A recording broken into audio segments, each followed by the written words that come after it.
Hey YouTube, it's your girl Dr. J, and during my September Moms Connect video, I talked about the victory that I had with my oldest son and his fine motor skills, and with the occupational therapist who said that he was fine, definitely above grade level in his fine motor skills, and that was a victory for me. And right now with my twins, I'm working on them with their fine motor skills. So since, what I was doing actually paid off, I thought I would share that with other people. I don't want to talk to you guys about stuff that's not actually working. So I thought I would share with you guys what I do with my kids to help with their fine motor skills. I'm going to show you guys a lot of different things that I do, a lot of different things that we work with, and maybe if you're working with a child with their fine motor skills or developing fine motor skills, some of those things will resonate with you guys. What I think these are Melissa and Doug triangle crayons, and these are great because they force your child to have an appropriate pencil grip when writing, and so these are really great. So I like these. And then we move to Melissa and Doug again, colored pencils, and they don't have as distinct of a triangle shape, but they are still triangular shaped, and so that your child will pretty much have an appropriate pencil grip automatically. Using the triangular and semi-triangular color pencils and crayons really helped a lot better with us than the pencil grips that you put on the outside of the pencil. They forced the fingers a little bit too much, and it didn't work too well for my kids. So I went to those, which was really good, and we've had a lot of success with those. Another thing that I do, these are Kuhlman workbooks. This one is on cutting, and I go through a couple of these books. As you can see, we've used a lot of pages out of this one. This one actually starts at page 14 on this one, and I just buy these as often as we need to, so that these are for 3, 4, and 5-year-olds. I think you can use them with children at any age if they're having trouble with their fine motor skills. My twins are 6, and we're still using these. Another thing that I recommend is making sure that you have appropriate scissors for cutting skills. One of my twins, even though he writes with his right hand, he's really left-footed, left-handed. Whole preschool issue. Another video. But so we have right-handed and left-handed scissors, so that they can always make sure that they're cutting with the right scissors for the correct hand. So cutting book. This is Kuhlman, my first book of cutting, and it's actually really good. I have been very impressed with it, and it's not just cutting for the sake of cutting, but they actually have different activities that they're doing, so they're cutting for a reason. Another thing that I do, this is like a pot holder thing, so your kids can make pot holders, and this will really help them with hooking the loop closures. I'm not going to be able to do this with one hand sticking up, but basically you just loop it all down this side, and then you go and weave it through the other way, and in the end your child has a pot holder. I should have bought one of my kids finished pot holders. They do these a lot. They like doing them. They give them away to grandma and all that other sort of stuff, but these are actually relatively inexpensive, and just look for a pot holder activity. You can find them on Amazon, anything like that, but really good activity. Fuse beads. I don't know if you guys have heard of fuse beads before or seen fuse beads. They're small. This is how big they are. Very small. And you have different templates. This is one template that we have. Other templates are like shapes, where they can do like different little cats and things like that. And then I just have a little mini iron to iron it on, because you'll have ironing paper that you use to make sure you don't set anything on fire when you melt it down.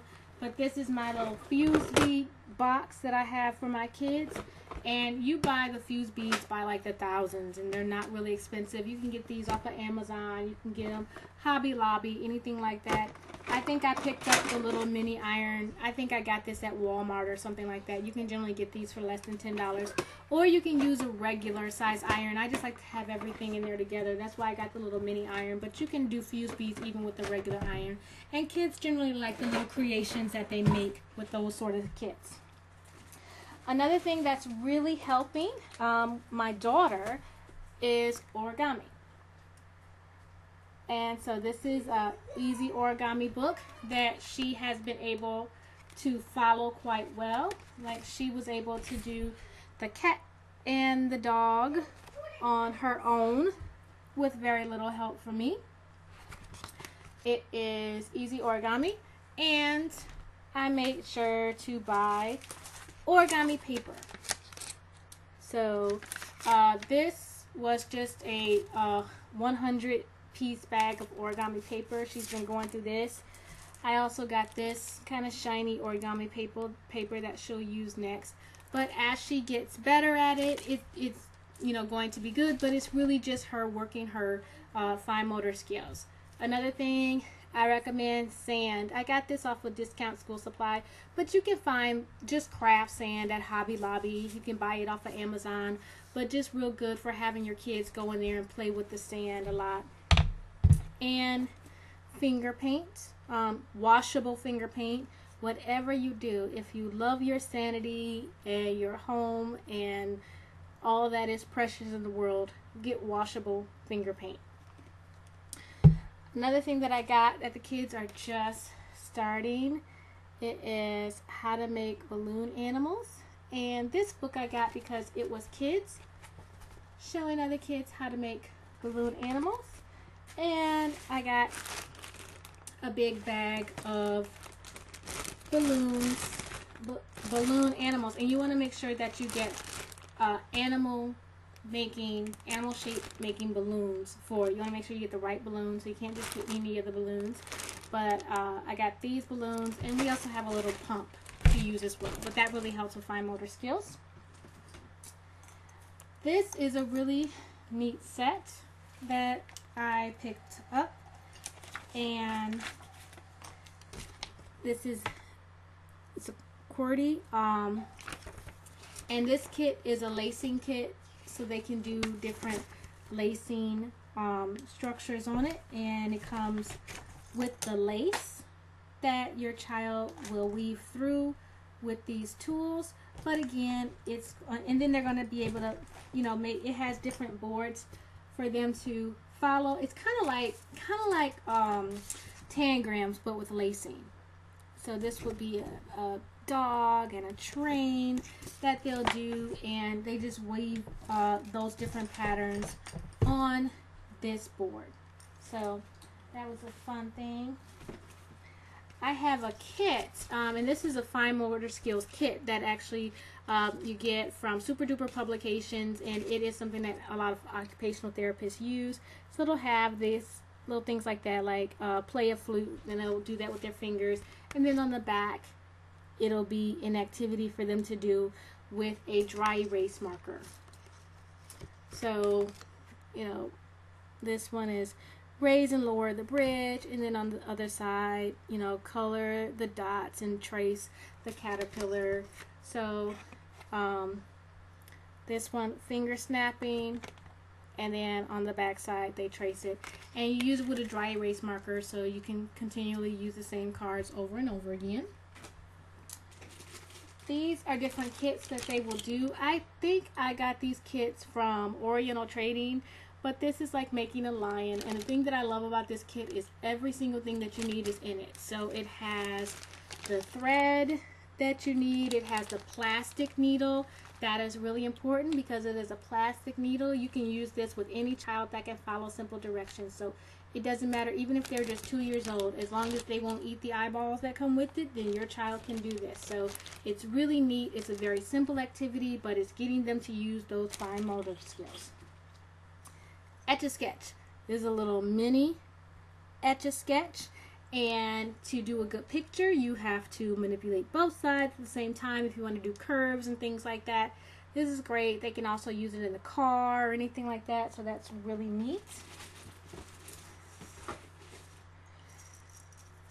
another board. This one is a peg board. This is also a QWERTY board, and it has the little pegs that you just put into the board to make designs. So this is a really neat kit, and you can they put the pegs in and take the pegs out, so they're going to be practicing those fine motor skills while they're doing some arts and crafts and making a cool picture. It comes in a nice carrying case as well, so if you're going to the doctor's office or anything like that, this is something that's really neat that you could take with your child as well. And I have another board. This is a same type of concept as the pegboard that I just showed you, but this one just has different types of pegs. So it is a more rounded peg as opposed to the square pegs that I showed you earlier. But I like that the loose pegs clip inside and there's no disasters. Another thing, oh yeah, when you are first teaching a child to write, small pencils. Small pencils are ideal because it's going to force your child to hold the pencil lower down where they're supposed to, as opposed to when you're using a long pencil or pen, or, you know, see the difference? Your child has more of an opportunity to make a mistake and try to hold it up here to control it. But if you start with a small pencil, you can check their grip easier, and it helps them understand that where you hold the pencil determines how much control you have.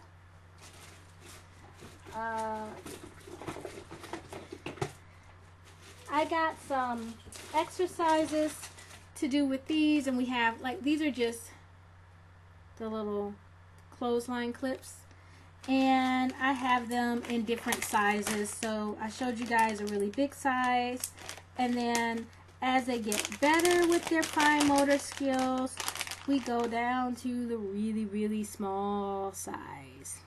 Harder to open, takes more control, but that is, it's hard for me to show you guys, sorry. That's that smaller size. So basically the clips in different sizes and different strengths, so that it's going to be harder for them to clip it open, which is going to test out those skills. Another thing that we have, these are the pencil grips that I told you guys. I've used them, but I actually don't like them very well. Some people have a lot of success using pencil grips, but it didn't work for my kids. My kids are touch sensitive, and kids with sensory issues tend to not like, you know, things that are just going to be covering their fingers. So this didn't work for us. Another little thing I have, these are just making little pouches. You know, purses for my, coin purses for my daughter, or man bags for my sons. That's what they call anything that they make. They call it a man bag. But you just take these and lace through. And I'm sure I got these off of Oriental Trading. And when you lace it through, you have a little bag that they can use and carry things in. And those are really most of the basic things I have. I also use coins where they'll do different, you know, like pickup coins, like pennies on and off the table. Also different arts and crafts. This is a craft that one of my kids did, where you make these little things where basically you just take 2 popsicle sticks and get some yarn and just start to thread it through and spin it while you're threading it through. And it's really good for just working out those fine motor skills. So the big thing that I do with working my kids' fine motor skills is I try to give them a lot of different variety, using various muscles in their hands. And also, I don't want them to get tired of it or get frustrated with it.